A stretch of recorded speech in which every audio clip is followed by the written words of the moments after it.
Now, I can't go through a TFC without talking a little bit about sprint-based football. I kind of feel like, even though Brad Dixon might be the godfather of it, Rick Aaron's probably been doing it longer than anybody, and they've only lost like 5 games in the last 6 years. But Brad Dixon won a state championship this year. Garrett Mueller won a state championship. There was one in Idaho, one in Michigan. There's about to be one in Connecticut. Anyway, sprint-based football is basically feed the cats football, and I'm really proud of the influence I've had on football. Not because I want to be known for being the Howl Mummy of feed the cats football or something, but what really makes a difference to me is that coaches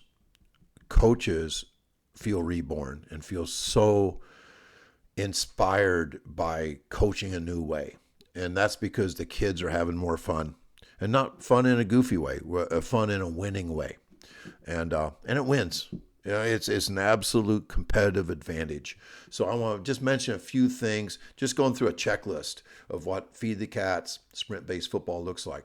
First of all, you have to say winning is more important than hard work. And you say, of course. Well, there's a hell of a lot of football coaches that say, I will not do sprint-based football because I don't want to be accused of being soft. If you don't think that happens, you don't live my life. There are coaches everywhere that are afraid they'll lose their first game and get fired because they don't do conditioning. And I believe that performance is more important than effort. When kids are too tired to perform, all they can give you is effort, period. And that is the tradition of sports in America, and for sure, football tradition in America. And when you start performing in practice, you don't practice as long, your recovery is more, and your speeds are more like game speed. Feed the Cats coaches do not blame losses on a lack of toughness, a lack of conditioning, or, hey, they wanted it more than we did. They just wanted it in the fourth quarter. They don't do that. They say we got beat because of our turnovers. We got beat because we were outmanned up front. We got beat because we just need to get better. Sprint-based football, obviously, the name of this entire presentation, prioritizes speed in and out of the season. In and out. Prioritize. Now, that doesn't mean you do sprint work more than you do football work. No way. That doesn't mean your sprint work is more than your weight room work. It just means that you prioritize speed, you care about speed. If your team's slow, you look yourself in the mirror and say, how did I screw up? How did I screw up? How come we're slow? And you start building your practice schedule and your team around speed. You let the games be the hardest thing you can do. The hardest thing you do will be the game. My dad used to say, we're going to practice so hard that the games will feel easy. I took that and flipped it. I flipped it. That if the games are so hard that you need a day off the next day, what happens if your practices are harder than games and you're not taking days off? Well, I'll tell you what happens. It's a downward spiral. The road to slow is all downhill. Gravity, baby. You're just going to be a slow-ass team, and I don't care how excited you are for the game, you will not perform well. So you need to back off in practice, and your total volume needs to be 50 to 60% of your game volume. The magic of the game will take care of you. Your kids will do fine in the fourth quarter. Weekends off. That's for all players. They sleep in on Saturdays and Sundays, and coaches get creative so that they don't have to have 6-hour meetings. RPR is a part of sprint-based football. If you don't know anything about reflexive performance reset, you're kind of behind the times. You're missing a key competitive advantage, and you really need to look into that. Get in contact with Chris Corfus as soon as possible. This type of program attracts the best athletes in the school. Garrett Mueller had 11 basketball players on his state championship football team. 11 basketball players. When varsity basketball started, they had one kid at practice. One. Because the other 11 were still playing football. If football is not miserable, the cats of your school, the athletes of your school will want to play football.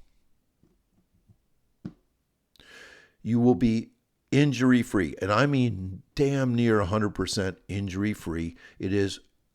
I'm still shocked at the dozens of coaches that report to me they're like 3 rounds into the playoffs, playing for the championship, whatever, and their roster is at 100%.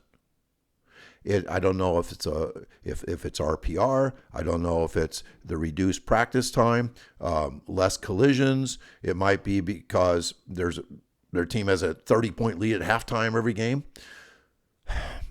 But something's happening here.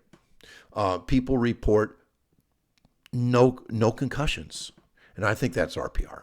I really do. It's just happened for too long, and I think RPR basically is concussion prevention. And it wins. Good God, it wins.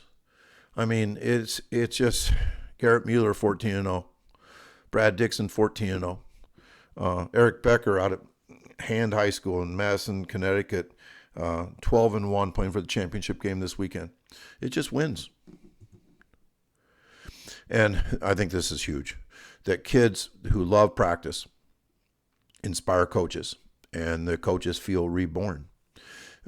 Coaches reflect kids. If you have to be a mean son of a bitch every night as a football coach, you're not going to go home happy. You're going to go home needing to self-medicate. You're going to go home and kick your dog and yell at your wife. And that's no way to live. And then you apologize to her and say the season will be over before long. And that's just not good. We need to be, good husbands and fathers, and we need to walk the dog when we go home. And we're a lot better if we like the kids. And if you back off and practice and stop conditioning and all that kind of stuff, things work a lot better. Why prioritize speed in football? Well, the most extreme movement of the human body is sprinting, max velocity in a straight line. Our CNS, our brain and spinal cord, becomes better. We raise the ceiling of our CNS when we sprint fast. If we train the extreme, we train the range. So by training the extreme of movement, sprinting, we train all movement. Forward, backward, sideways, change in direction. We get better at first step, a second step. We get better at jumping. All movement will improve when we train extreme.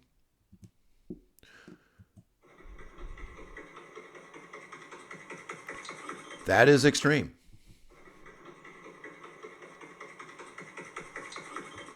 This is extreme too. I could watch that all day. That is extreme. We want lightning bolts going from our CNS to our muscles in nanoseconds. That the ability to fire quickly allows us to move quicker.